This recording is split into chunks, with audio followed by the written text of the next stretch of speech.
celebration time.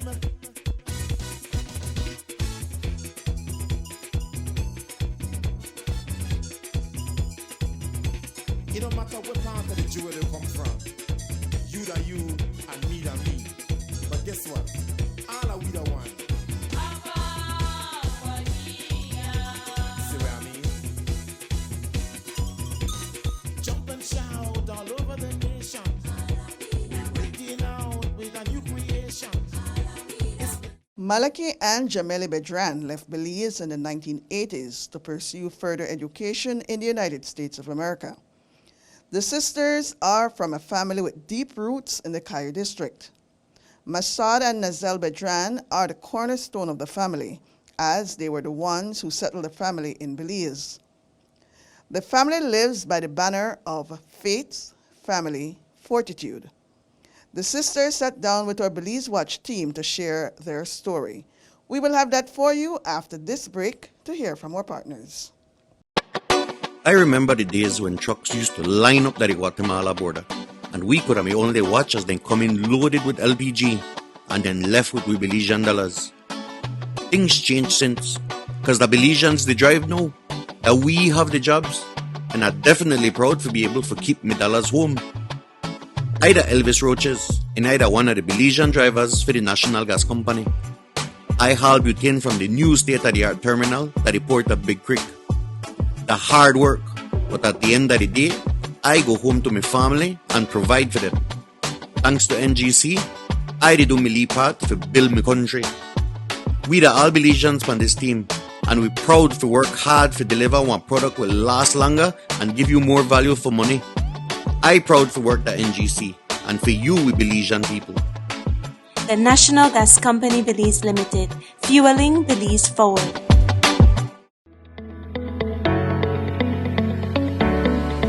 Since 2008, the Belize Natural Energy Charitable Trust has created opportunities for Belizeans to develop themselves and their communities.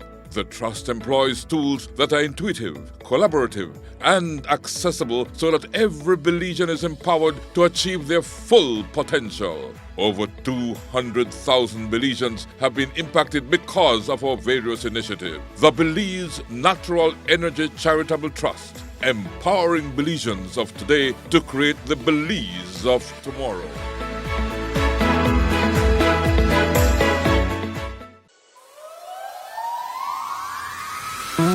We are the Barry, offering you great products, good service, and of course, the lowest prices in the entire country. Visit us in Belize City, Belmopan, San Ignacio Cayo, Orange Rock, and now in San Pedro, La Isla Bonita. The Barry. Get more? Be less.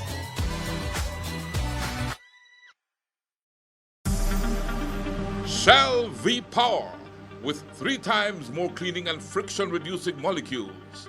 Go well! Go Shell!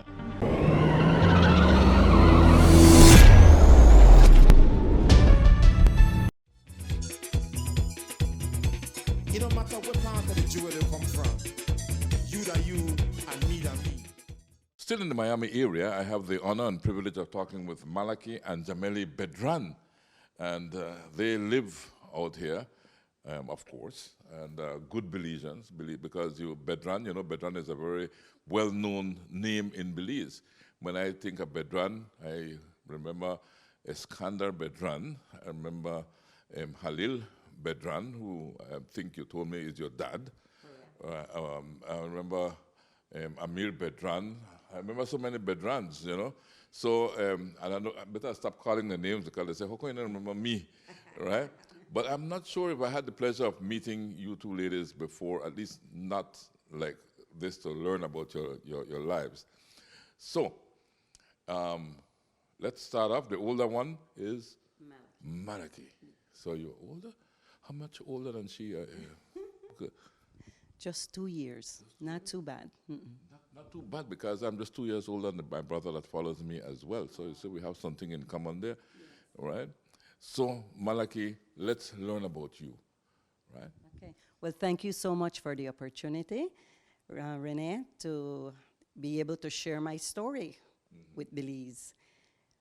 I came to the United States in 1982 I'll never forget because it was the year after independence. And I remember Belize got independence in 1981.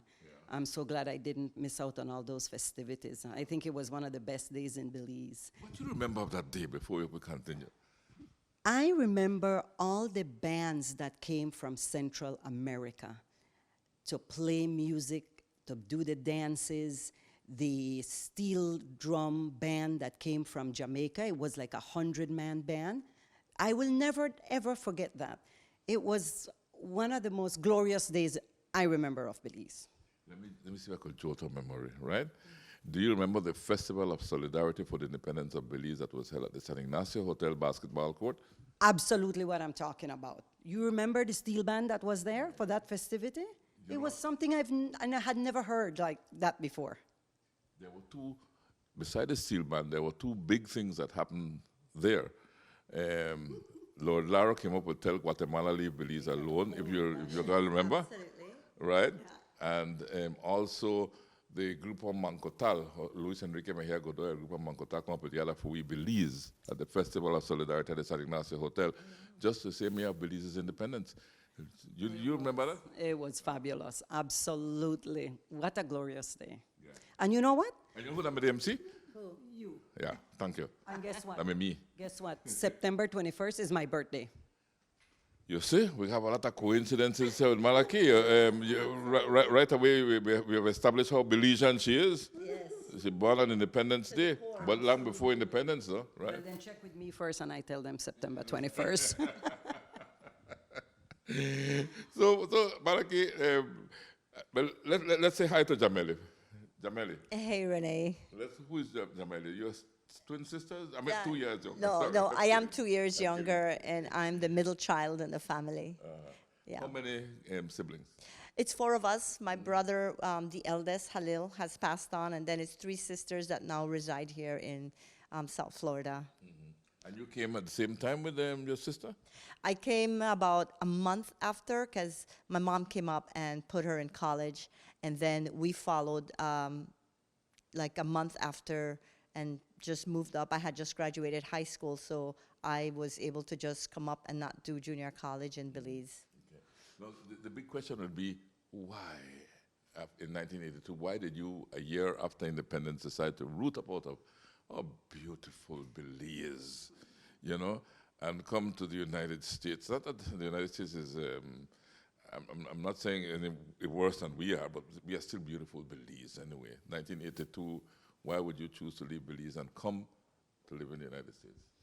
Well, I must mention that when I initially came to the United States, I had no plans on staying. Okay. I actually wanted to further my education. I had gone to St. John's College, and I graduated in May of 1982. But I wanted to get a bachelor's degree, and I knew I had to come to the United States. Well, that was my thought, because my cousins had done that before, so I wanted to do the same. So I applied for university here, St. Thomas University, back then Biscayne College. They used to come and recruit students at St. John's. So it really facilitated for me to come and study in the United States. And so that was my main reason. And little did I know that eventually this was going to be home, because this year we're actually celebrating 40 years, actually. Yeah, 82 to 40 years in the United States. 40 years in the United States. Well, what was the magnet then? You're still not telling me the magnet. Was it the studies, or was it that you met someone special after the studies or during the studies? Well, actually, it was for the studies. Okay. But why I ended up staying is because I did meet somebody, and that made me, I got married and stayed here in the United States. And the rest of my family had come, so it just became home for us. Well, Jameli, you came to study as well? Yes, I certainly did, and way earlier than she did, found somebody that I got married to, and yeah, I was the first one to get married. You coaxed her to follow. Okay. Yes. Right. And once I got married, I knew my life was going to be here, because at the time, my husband was doing his master's degree at the same university that Malaqui was going, and that's where I met him, and ended up getting married and making our lives here. Love is powerful, you know. Yeah, takes you to the places that you didn't even think you would be. You wanted to say something? Yes, you know, Biscayne College had quite a bit of Belizean studying. Yes. I remember the Belizean guys used to have a house across the street from the university, and we used to have some big-time Belizean parties at that house. That's how Jameli ended up meeting her husband. Yes, well, Biscayne has a lot of roots with Belize students. Very good. It just shows how things work, you know, all over the world.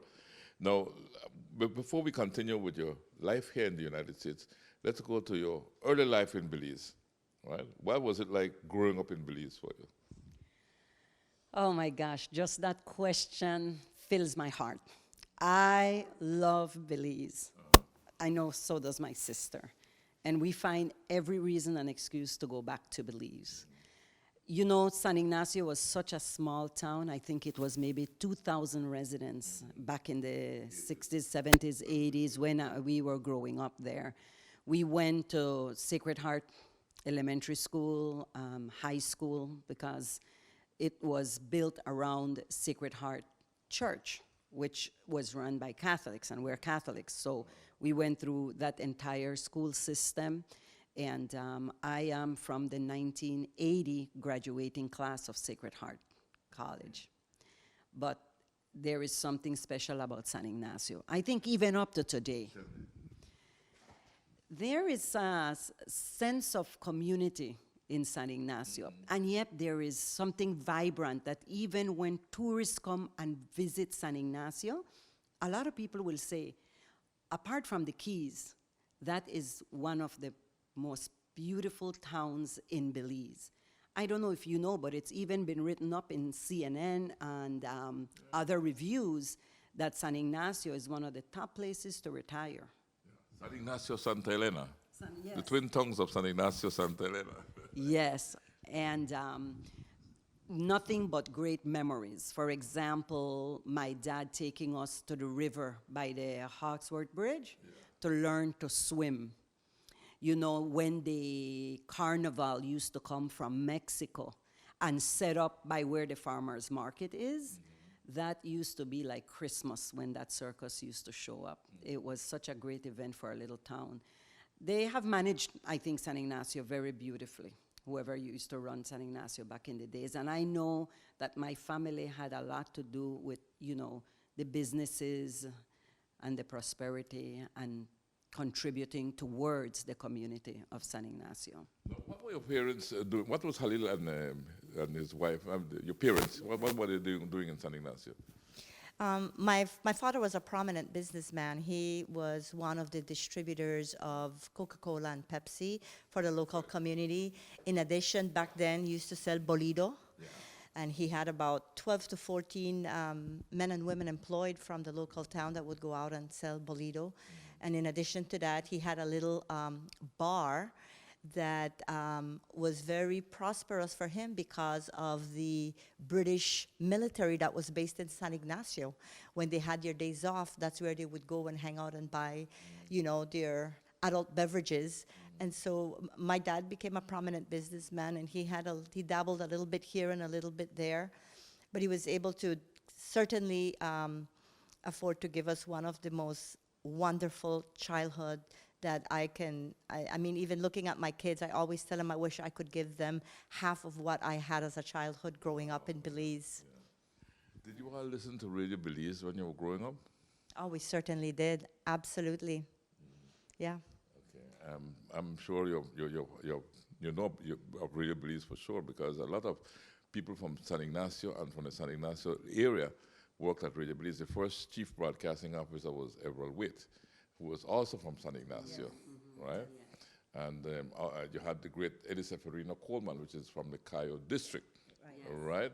Yes. And I understand in a previous conversation we had that Seferino Coleman is related to you in some way or form.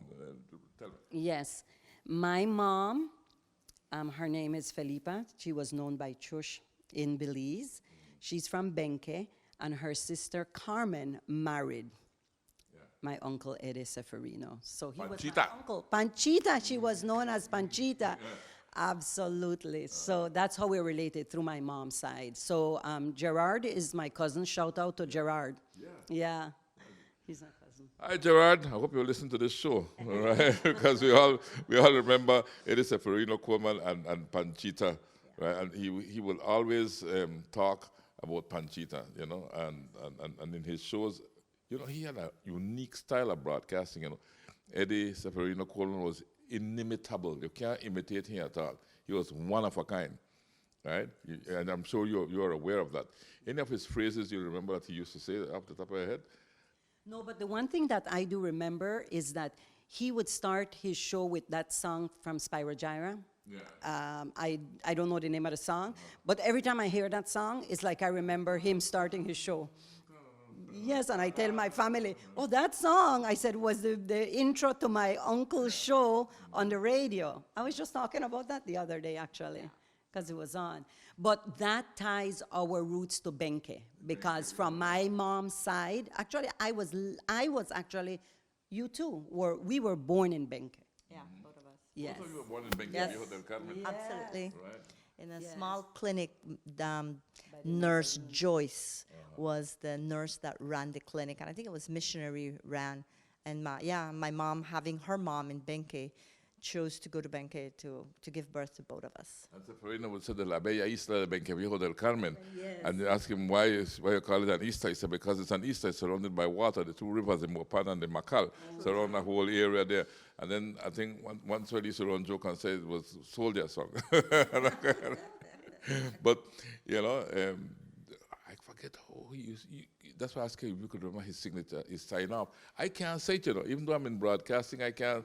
Desde la bella isla, saludo Edison Seferino Fustularis, Tubincas, Tobias, yes, Coleman, you know, and we always remember that, you know.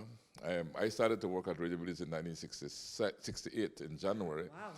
And Eddie Seferino Coleman was already a popular figure, you know, and I can remember spinning records while he was the announcer on duty, putting on his signature tune for his return of the Seferino. And I was trying to figure out how to say that sign-off thing that he did. Eddie Seferino Fistularis, Tobincos, Tobias, hijo de Doña Rosa, de Don Dentón de la bella isla de Benquejo del Carmen, and he would go on this, a whole essay, you know. So you brought back memories to me as well. Just remember our good friend, late Eddie Seferino Coleman. As a matter of fact, when he passed, I was the one that did his eulogy in Spanish in Benquejo del Carmen. Really? Yeah. Awesome. Yeah. So, you know, so he was a broadcaster throughout his entire life. You know, I became chief broadcasting officer in 1981, so we worked together. You know, that's a whole another story, right? But it's good to meet two of his relatives and to be able to have the honor and privilege of talking with you. So, growing up again, let's go back to growing up in Belize. Anything I've missed? Over and above the fact that we have seen how Belize has evolved and developed, and of course the internet and the availability of television now, which is something that we weren't privileged to while we lived there. We, in the evenings, you asked, did we listen to the Radio Belize? Of course we did. That was our pastime.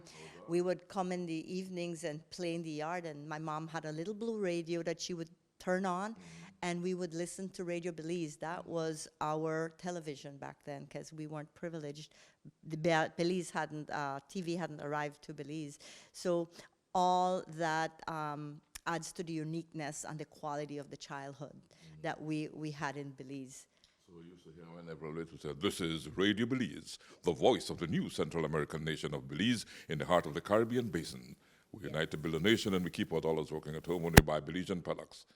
And then Seferino would say, esta es Radio Belize, la voz de la nueva nación centroamericana de Belize en el corazón de la cuenca caribeña. Nos unimos para forjar una nación y nuestros dólares trabajan en casa cuando compramos productos beliceños. Excellent. That's how Seferino would That's say it, right? excellent, yes. And you have that fabulous vocal tone that fits you well for your job. It's perfect. So you all bring back memories to me too, you know, of my youth and when I started in radio with Sefe, from Wheat, the whole Yeah, but in addition to, my dad owned the Avengers football team. And there was a time there that we won 10 years straight championship. And I remember my dad having the big trophy at home that he was presented with. And in addition to that, my dad was a farmer also and raised racehorses. And so we did a lot of racehorsing on Easter weekends, and then we would travel on December 26th to Belize City. My dad would bring his horses so that they could run. I mean, these are all childhood memories that are cherished and never forgotten, but they also form part of what we celebrate in our childhood being from Belize. And some of those races were actually broadcast on Radio Belize. I can remember the primitive way how we used to string up wires and try to get back to the studios to broadcast horse races. And then the Avengers were referred to as the Mighty Avengers, right? They had the word mighty in front of them because they were a star football team, like you were saying, and produced some of the best players you might have ever seen in Belize. Yes, they did, yeah. It's funny because I always thought, where did my dad get that name, Avengers? When I came here, it's, the Marvel comic books and the movies, the movie Avengers. The movie was a big-time movie a few years ago, Avengers, and I thought, I think my dad got that name from the comic books that used to be like the biggest thing in Belize when we were growing up. And it turned out to be a big hit movie here in the United States. And also my dad had a basketball team. My dad used to be distributor of Guinness, and he had a little basketball team called Guinness. So my dad was really involved with community. In addition, my dad had a pickup truck that anybody that died in our town were welcome for that pickup truck to take their dead to the cemetery. And Ham used to say how important that was, no? Because people might say today listening to us, that was very important at that time because there were not many vehicles, there was no official hearse or anything like that. So it was important that somebody would volunteer to say, okay, I don't even know you, so use my vehicle. People had no other means, and they knew that if they went to my dad, even if he had to cancel his plans, that was priority, to be able to allow his vehicle so that the families could bury their dead.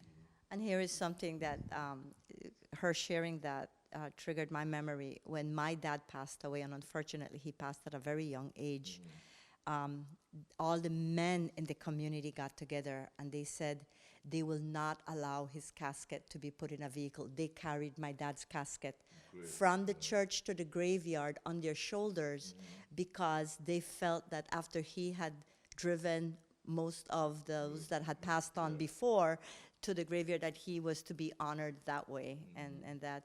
But and I want to share a little bit about my mom too. My mom was a woman way beyond her times. My mother, at a very young age, took on many opportunities with the government and traveled to Puerto Rico, Jamaica, Washington, D.C., and she was trained to be a social worker. And I'm talking about back in the 50s when she was a young lady and there was no jets, were the propeller planes. And she shares many stories of rough trips traveling back to Belize or going exactly. And she was a social worker for about 15 years with the government of Belize. And my mom traveled to villages to teach the women how to live from the earth, to plant, and how to be able to find resources, local resources to feed their children, and nutrition. What were the nutritional things that they could plant, like carrots with the beta carotene and carrots that was good for the eyes. And so my mom retired from the government social work when she started her family. But we were one of the first residents, and I don't know if you remember, that lived in Belmopan when Belmopan opened.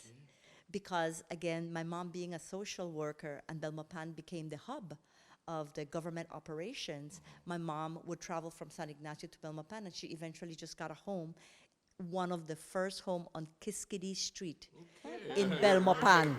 Yes. And so we were one of the first residents of Belmopan when Belmopan became the new capital of Belize. No, I've been in the 70s. 1970, I think it became the 1970 it became the capital.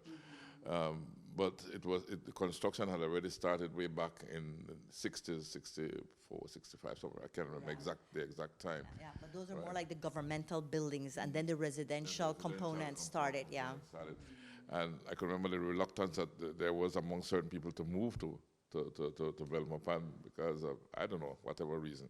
Right, something different, something new, you know. But it was good. I didn't know your mom was one of the first persons to take up residency in Because she was a social Belmopan. worker with the government, yes. Yeah, that's good. And you still have the house on Kiskadee Avenue? No, long time What gone. happened to it, man? Oof, God knows. we were such small kids, you know. I was maybe about 8 years old when we were living there. Okay. And living in Belmopan at 8 years old, what do you remember most about living in Belmopan at 8 years old? What do you used to enjoy doing? I know. Okay, so back then there were no stores. It was just the residents, the homes that they had built and they were mostly government employees that worked with the government, and then the governmental operation offices and so forth. So there was one, like a community center that served for theater, that served for meetings. And so Saturday mornings, the Mennonite would come with his pickup truck in the back, and all the vegetables and eggs and everything, and he would drive down the streets and stop from house to house. And when we heard him, we would run outside with my mom, and my mom would pick up all her tomatoes, her sweet peppers, onions, fresh eggs, and that's how we were able to get the food that we consume, was through a little Mennonite driving up and down the streets.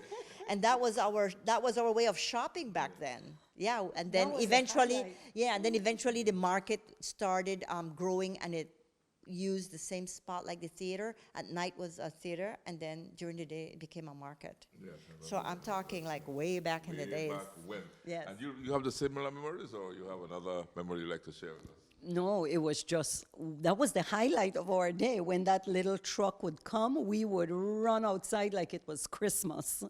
And it's so neat that life was so beautiful and simple back then. And when I look back, I cherish those days.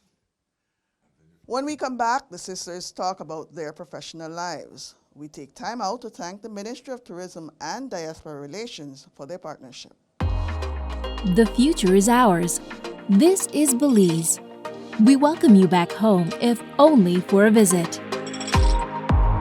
The government of Belize is committed to mobilizing a productive partnership with you, the diaspora. With that in mind, the government has created the Diaspora Relations Unit within the Ministry of Tourism and Diaspora Relations. The general objectives of the unit are to raise Belize's profile on the international stage, grow the economy by increasing exports and attracting inward investments, promote trade, provide information and support to Belizeans abroad, encourage expertise exchange and identify opportunities for philanthropy. Developing an effective relationship with each of you will offer a platform from which to showcase Belize's excellence and generate much-needed exchange of ideas and resources. Our vision: an inclusive and participatory Belizean society, where every Belizean contributes to national development and shares in the benefits thereof, notwithstanding place of residency. Composition of the unit: Ambassador for Diaspora Relations, non-resident, Senior Liaison Officer, Liaison Officer, Secretary, Office Assistant.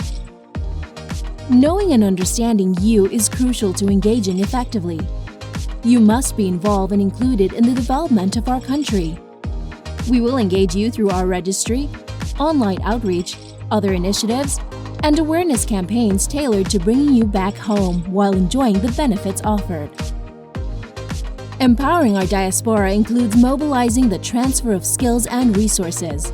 Government will empower this process by introducing special measures and programs in different fields of expertise. Dissemination of information is key and serves to heighten awareness of various products and services. Our website is one such example of empowering our Belizeans abroad. Through the website, valuable information will be shared worldwide with you, the members of the diaspora. Maintaining the connection is widely regarded as important for the development of our country. Staying connected will give you access to regularly updated news, relevant resources, learning and funding opportunities. We encourage you to stay connected to your home country by participating in programs designed to facilitate diaspora engagement. The interaction we have with you is only going to increase as technology and communications allow you to play a role without returning home. In addition to remittances, you have contributed generously to the Belizean community by donating food, clothing, education, and medical supplies. The Diaspora Relations Unit is committed to maintaining active connections with you as we continue to create positive changes in our country. We are always here for you.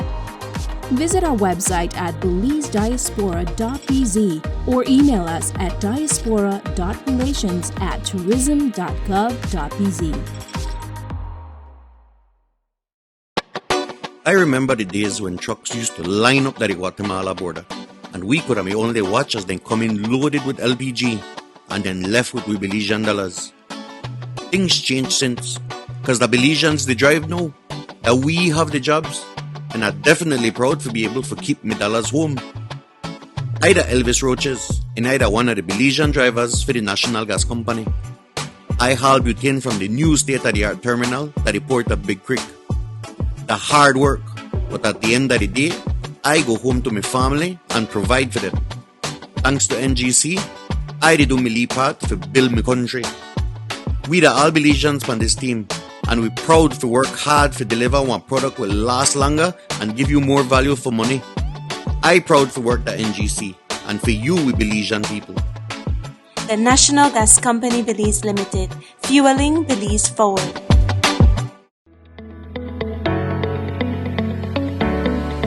Since 2008, the Belize Natural Energy Charitable Trust has created opportunities for Belizeans to develop themselves and their communities. The trust employs tools that are intuitive, collaborative, and accessible so that every Belizean is empowered to achieve their full potential. Over 200,000 Belizeans have been impacted because of our various initiatives. The Belize Natural Energy Charitable Trust, empowering Belizeans of today to create the Belize of tomorrow.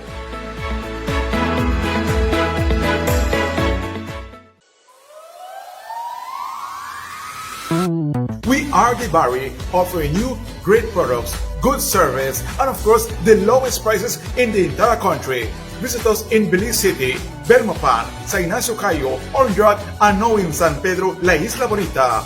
The Barry. Get more? Be less.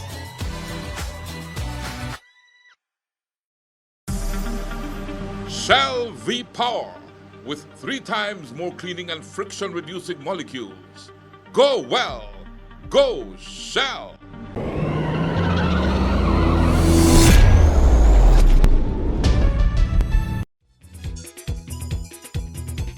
It don't matter what part of the jewel they come from. You that you and me that me. Came over to the United States of America to study, having graduated from Sacred Heart, right, was it? Yeah, Sacred Heart in San Ignacio and St. John's in Belize City. And Biscayne College. And Biscayne College. And you all fell in love. Well, she first, you said, right? And decided, okay, well, I have to follow, right? Yes, of course. Always the leader. Everybody follows. So, no, you followed by living here. Yeah, absolutely. Yeah. So we made our lives up here, and eventually, started our families, but we never lose the sight of Belize and what Belize meant to us. And we, like my sister said, we took every opportunity and every excuse to go back to Belize. Yes, absolutely. And so our roots are still buried very deep and very strong in Belize. I sense that in a lot of people that I've spoken to since I've been here, that yes, we have made a life over here in the United States, but Belize remains in my heart, right? And I'm sure you will agree with me. Absolutely, because now that I'm getting older and thinking about retirement in the near future, all I think about is how much I wish to go back to Belize. That's all I think about. And I guess the life in Belize is just so much slower than here that retirement, I think, would be the perfect fit in Belize. And I think that there is quite a bit of Belizeans that when they they go back to retire home. So we never lose that connection. As a matter of fact, even living here, we try to stay in touch with the associations and the diaspora that is out here in the United States. Very good. Yeah, for example, we have the Belize American Chamber, of which I am a member of. Okay. Yes, and whenever they have meetings with the diaspora, when the ministers come and any of the ambassadors and they have meetings, we always make it a point to attend. And I want to thank you for giving me the opportunity to talk to you as well, to learn about you and what attracted you here and about your life. Now, talking about being here, let's look at your professional life here in the United States. Who want to take that on first? You? Sure. So I earned an MBA in global business management and worked for many years with the nonprofit sector here in the United States, and had an opportunity to return to Belize, and where our childhood home was. We built a couple of villas, and with the Airbnb booming, we thought we'd get involved with that and showcase our country by affording tourists accommodations that are similar to the quality of accommodations that are offered in the United States. So that was the goal that we set out, and I think we pretty much have been able to achieve that. So that's part of what I do, is manage the Airbnb down in Belize, and always looking for other opportunities, because yes, we are at the age that in the horizon we see a time that will come when we want to retire. And Belize is certainly a hot spot right now, and being Belizeans, I am hoping that it will be something that will be feasible and very easy to navigate when that time comes. The Airbnb, you manage it from over here? Yes. So you're not physically in Belize managing it, right? Correct. Everything is done virtually, but our working staff is in Belize. You know, we have property managers, we have housekeepers, and we have caretakers, and that's done in Belize, but I manage everything virtually from here. At an inquiring mind, where is the Airbnb located, and how many rooms? Absolutely. So it's two identical villas that share a wall, and they have private plunge pools, and they overlook the San Ignacio Hotel and Resort. So we're in town, but we're still out of town, and that makes that location very unique and very attractive. Yeah, and one of the most beautiful and unique things about that specific area of Belize is the climate. It really gets hot in San Ignacio, but your evenings are about 20 degrees cooler than your day temperature. So it's lovely in the evenings to sit out on top of that hill, and you can see the valley of San Ignacio and Santa Elena from our pool area. And it's really, we're proud to share that with the world. I guess you might have had some challenges in getting that up, right? Yes, certainly. Going back to Belize and being able to navigate the business world and learning how Belize continuously is evolving, and how they were trying to manage this new sector in tourism, which is Airbnb, which was not being managed like other hotel accommodations. Yeah, and so we had some challenges with that, but nothing that was not talking to the right people. We were able to get to the point that we are now a participating and contributing member to the BTB family. And I think Belize is at a position right now, especially BTB, where they are starting to understand that when they have information to share, that they cannot only share that with the local community in Belize, that they have to put it out to the international community, because many business owners that are doing tourism in Belize do not reside in Belize. And so social media offers them that platform, and I think that they've come a long way in doing that. What about you, Malaqui? What about your professional life? Well, I graduated from Biscayne College, St. Thomas University. Now they actually changed names, in computer science. And then I did my master's in international business. I worked for 25 years as a supply logistics manager, doing imports and exports of perishable goods, all frozen goods. I managed a facility, and we used to handle approximately 1 million pounds a day, which was about 30 containers a day of frozen food, whether it was French fries, seafood coming in from China, beef coming in from Central America, the United States exporting chicken. We ran all that. So I did that for 25 years, but then it got a little bit too much for me, and I was exhausted. I couldn't do that job anymore. So I decided to then change to real estate. So now I do real estate here in the South Florida area, which has been a fabulous career. And I do help the Belizean diaspora crowd here with purchasing and sales of homes. So that's what I specialize in now. Yes, and my son works with me, so we're a team. Yes. And I work for Keller Williams Realty, and Keller Williams opened a branch in Belize. I don't know if you know Macarena Rose. She runs the Keller Williams in Belize. So you might end up going there working with her one day? Yeah, or, you never know. You never Exactly. know, you know, Right. because Yes. Belize has this thing that it never leaves us, you know, for whatever reason. That we love it so much. It's my country so dear, the man says, right? Belize, my country so dear. Your name song so sweet, right?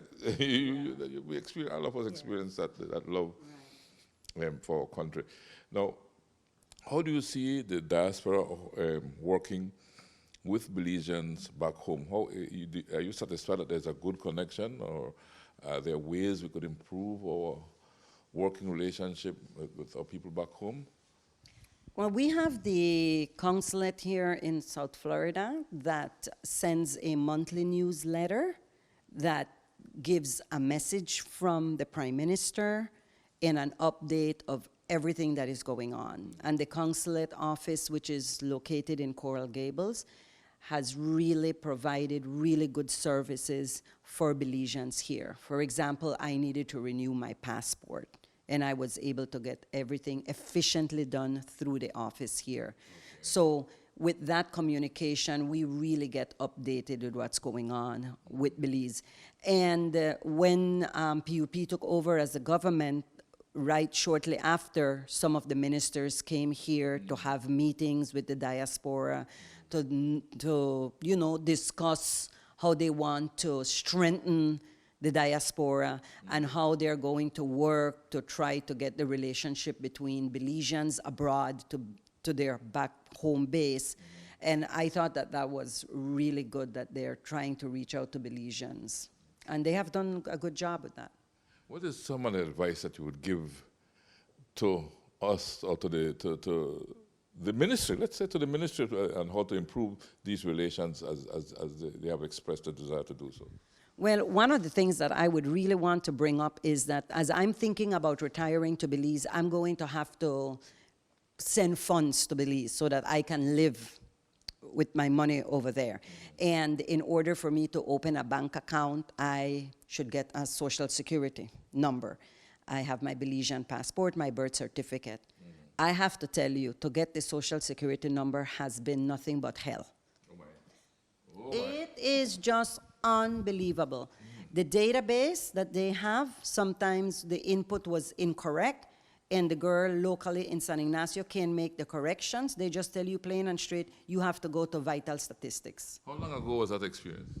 In March, and my sister went there in May. When were you there? Yeah.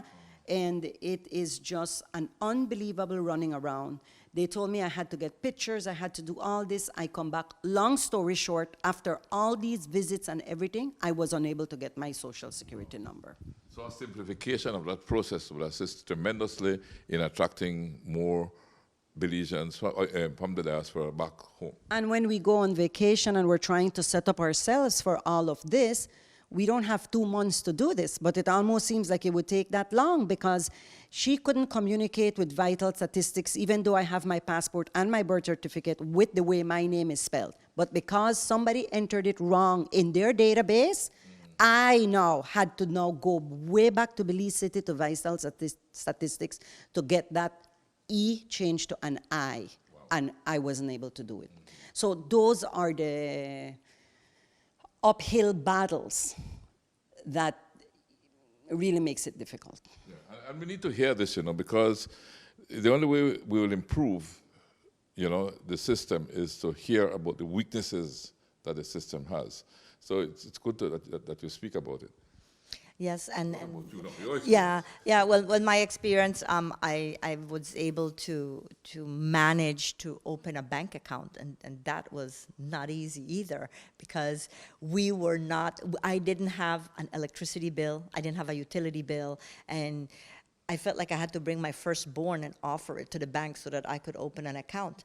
And here I am with my Belizean passport, with my Belizean social security, my Belizean birth certificate showing that my roots are in Belize, but I had to show proof of residency. And I'm like, I don't reside here, but I have a business here, and I want to be able to have funds because I employ people here.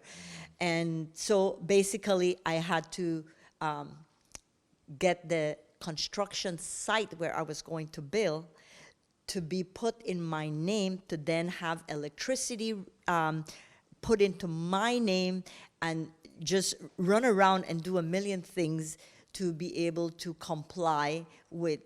And I understand there's a reason why they do this, but these reasons and regulations that have been instilled with the banks and the financial systems just make it very, very difficult for us. And remember, when we go there, we don't go for 2-3 months. We go for the 2-week vacation that we're allowed to take in the United States as people who are employed.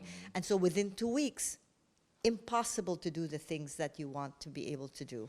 So you think and I'm just throwing out an idea here, you think if the diaspora desk would be like a one-stop shop to assist Belizeans in the diaspora, or some system is set up where you can channel through this system, it reaches a diaspora desk in Belize City, and they take care of your stuff for you and get it back to you.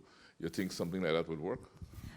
I really do believe so. And it's not only about working, but it's about capturing an opportunity for Belize, capturing the opportunity that the people that are in diaspora, and especially in the United States, we have worked for many years, we have established ourselves, and now we want to give back to the community. We want to invest in Belize.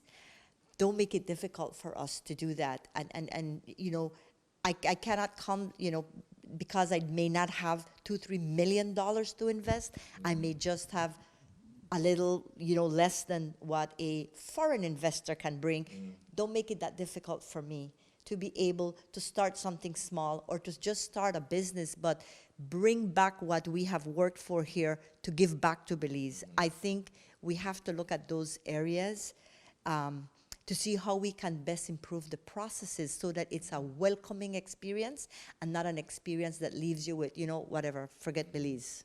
I know the government keeps saying, and I keep hearing it, that they are going to do their best to ease all this lot of tape. That's a red around the doing business in Belize. When the ministers were here in the meeting, they did mention how much of the GDP is money coming from the diaspora of the back into Belize. So there is a lot of money that goes back from the diaspora into Belize. Yeah. And they need to make it a little easier for us to be able to do that. And I think they're working. Yes, and I think I have already seen through that town hall meeting that I said we were invited to when Minister Mahler visited, and he was very open and spoke to us personally and told us what we needed to do in order to be able to participate as a contributor to the BTB agency, and it was successful. We did it. We followed exactly what he said, and we were able to complete that process. And also the communication, now we get a monthly newsletter.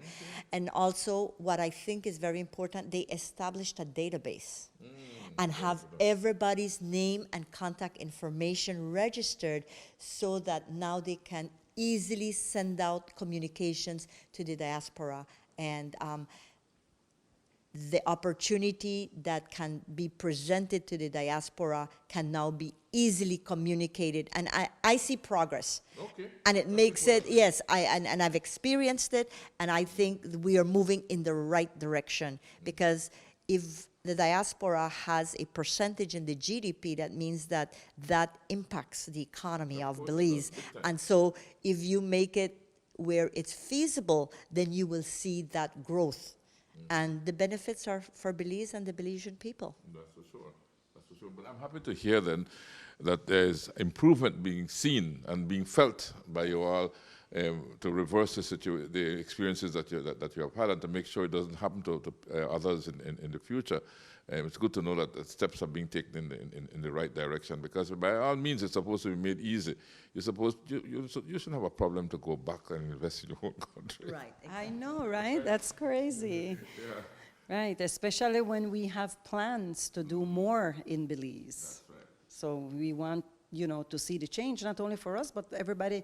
I talk to so many Belizeans, and they all talk about wanting to go back to Belize. So let's make it easier for us to have that transition. I think efforts like these, like communication. The communication is very important. That two-way communication is extremely important.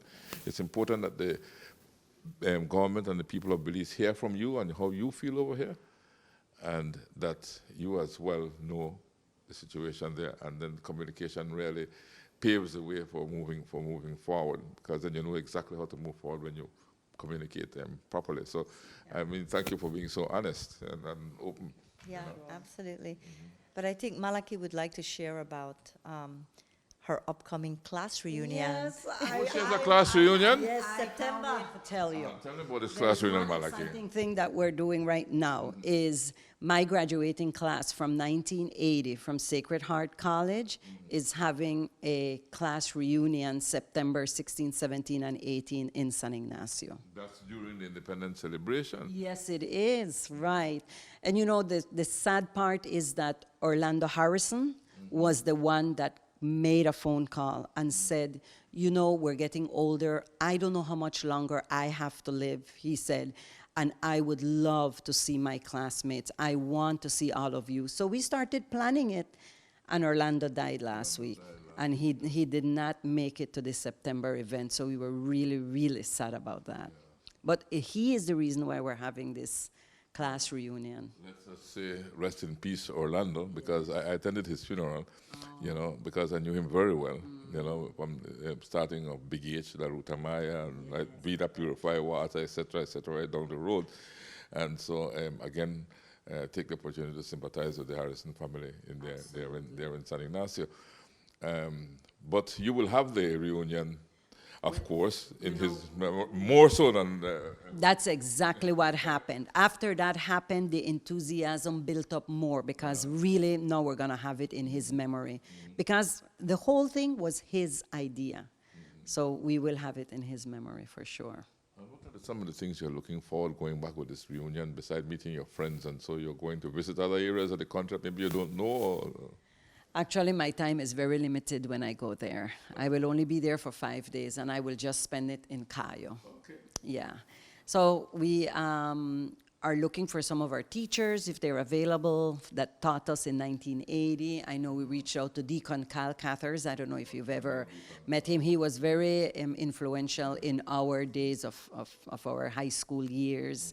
And just to see people like Pablo Guerra, John Mencia, people that have really contributed to Belize and have stayed in Belize. I was surprised that a lot of my graduates are still living in Belize. So that was good to know. And you're going back to join them anyway. You already said that as you get older and you decide to retire, you're going back to join them back home, right? Absolutely. I mean, that seems to be the commitment from both of you. Yes, absolutely. And I can only see myself building communities of individuals like us who left Belize to make a life for ourselves but are now returning, whether it's basketball clubs or I play tennis. Yes, so I'd like to go start a tennis club where people our age can come out and we have competitions and create some kind of an organization that we have all volunteers that can go help at the hospitals, at the schools.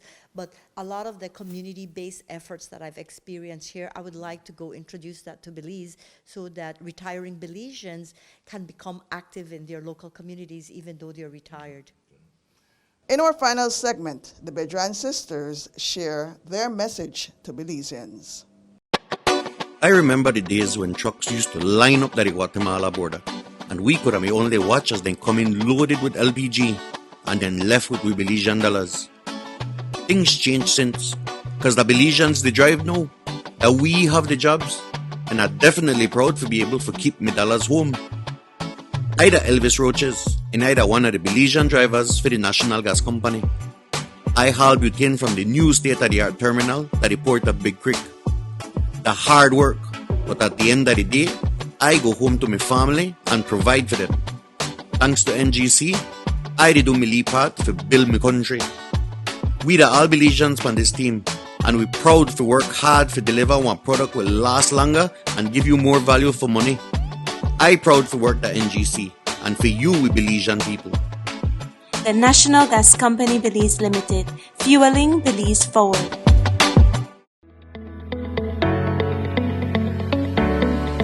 Since 2008, the Belize Natural Energy Charitable Trust has created opportunities for Belizeans to develop themselves and their communities. The trust employs tools that are intuitive, collaborative, and accessible so that every Belizean is empowered to achieve their full potential. Over 200,000 Belizeans have been impacted because of our various initiatives. The Belize Natural Energy Charitable Trust, empowering Belizeans of today to create the Belize of tomorrow.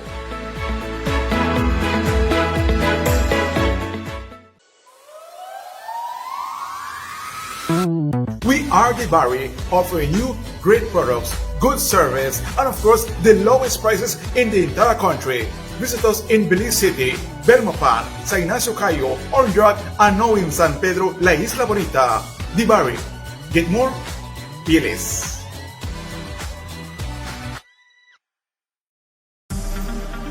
Shell V-Power, with 3 times more cleaning and friction-reducing molecules.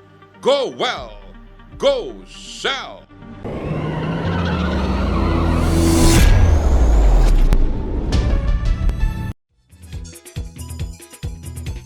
It don't matter what part of the jewel they come from.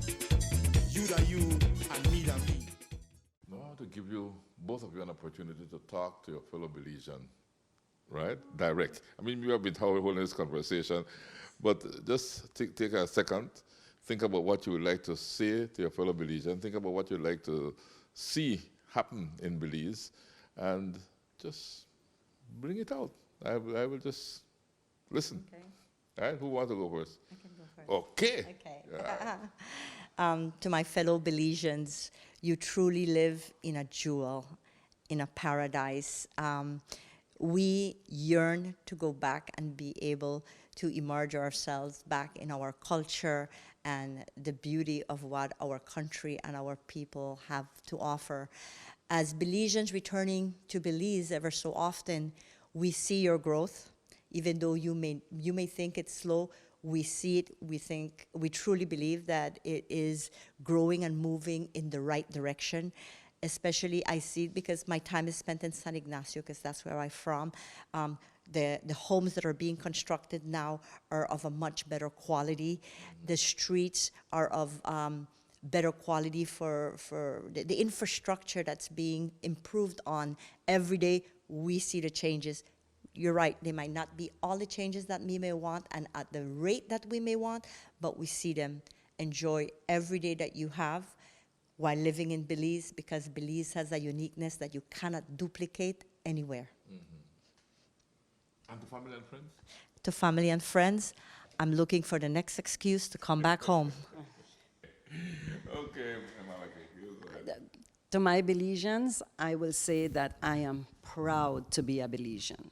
Every time I meet people and I get asked where I'm from, I am proud to say that I am a Belizean. We have such a unique culture, and proud to say that we are the only English-speaking country of Belize. I believe that we have a very well-educated population in Belize. And that's why I hear about the outsourcing that is growing in Belize. So here in the United States, there are Belizeans that have unbelievable, honor positions in the society here. For example, Dr. Ari Petters at Duke University. He's one of the most brilliant people I have met. You have Albert Williams, who is a Nova University, Dr. Albert Williams, who is a Nova University instructor. So I am always proud when I meet Belizeans. So Belizeans, be proud of who you are. We are proud of being Belizeans. And we carry Belize. We may not be there physically, but in our souls, we're definitely Belizeans in and out. Now, another question here, right? Oh, she said family and friends. You do family and friends, and then I'll ask my question. Oh, love my family. Love my family and my friends. Goes deep. The question is that we have a lot of young people, your children, for example, coming up, and that generation might not know very much about Belize because you having been born there, obviously, can't have memories.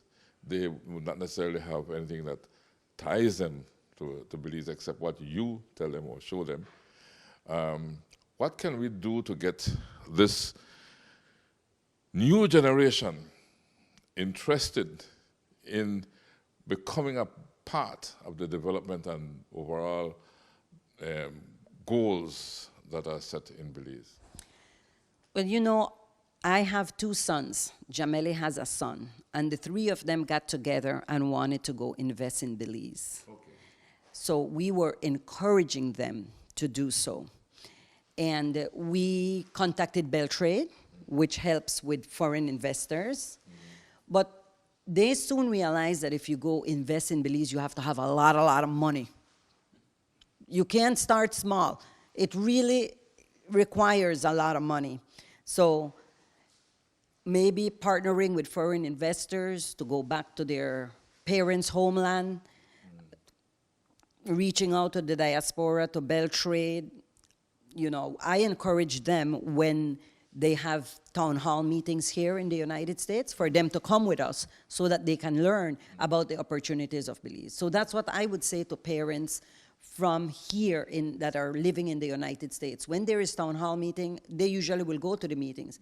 Bring your children so that they can learn more about our homeland and maybe be encouraged to do opportunities, invest in Belize. Because we want this to continue. We don't want it just to be for our generation, and then after that's it, No, it's true. Because they were born over here, and so this is what they know. I know, and if we don't get them involved, there's definitely a disconnect. They don't get that connection anymore, And the only way for them to participate is taking them back to Belize on vacation, taking them to the town meetings so that they can learn more about the opportunities that they have in Belize.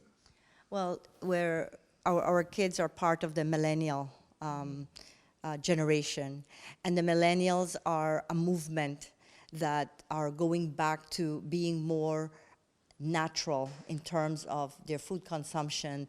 They're not looking for the fast-paced life. They are looking to have just a home, cars, but having a more fulfilled life with family and not buying all the processed foods and stuff like that. So I believe Belize lifestyle and the culture in Belize offers that. So when my kids have visited, they have come to appreciate that.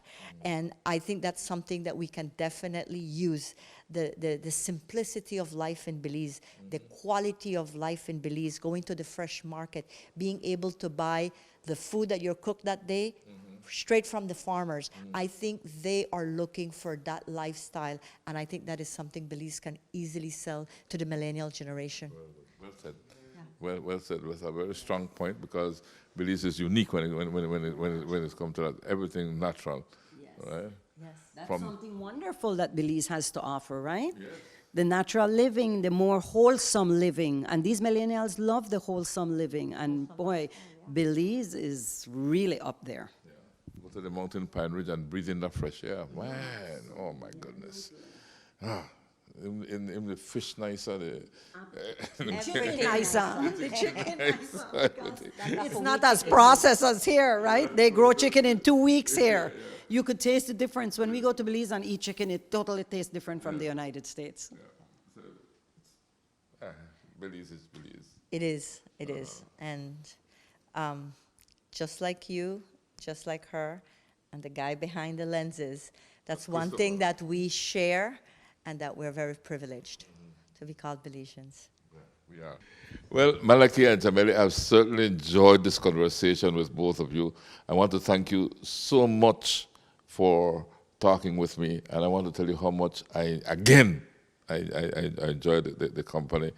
I could feel the love you have for Belize, because all of us love Belize. It's a friend who used to say, the jewel, right?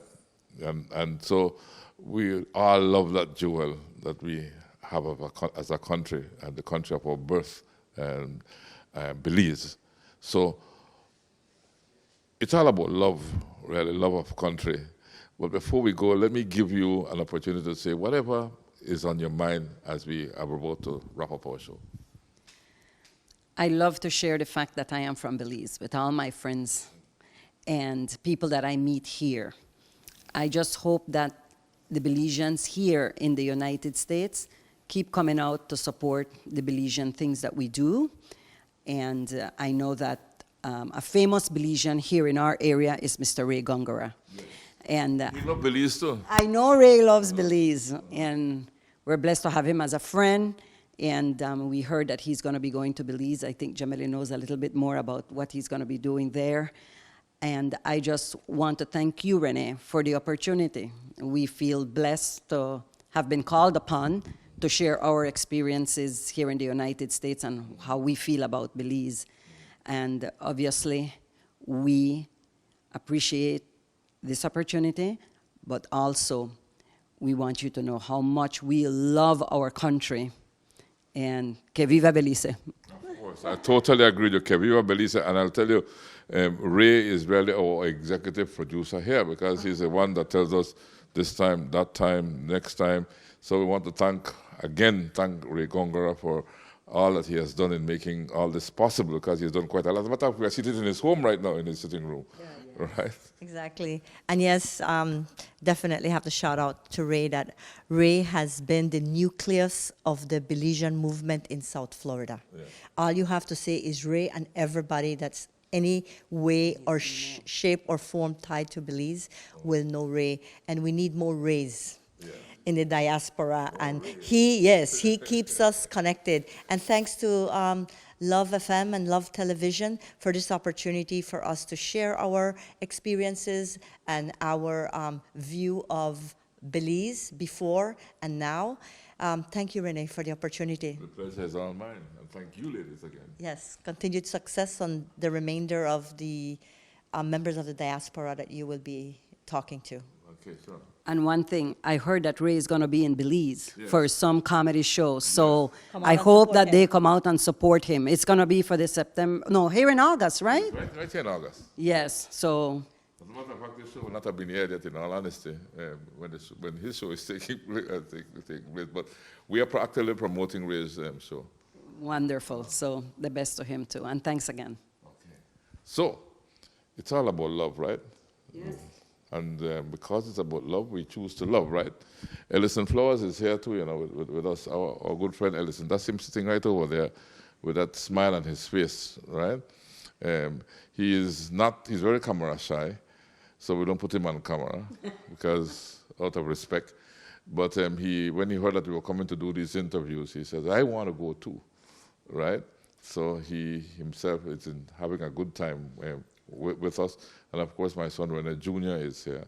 And then our cameraman is Christopher Contreras. So that's a team that is here in the Miami area, working and trying to get the feelings of the Belizean diaspora, get to know people in the diaspora, and try to create that bridge that would bring Belize and the diaspora together, you know, and cement those relationships, because it's by hearing and understanding from each other that we understand each other.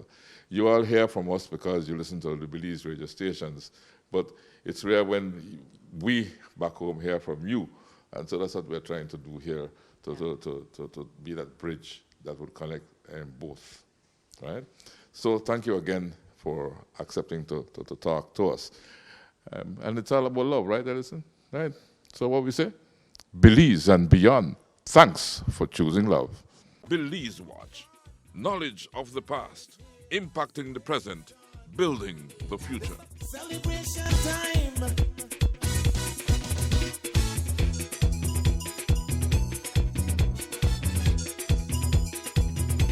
It don't matter what part of the jewel they come from. You that you and me that me. But guess what? All are we the one. See what I mean? Jump and shout all over the nation. We're breaking out with a new creation.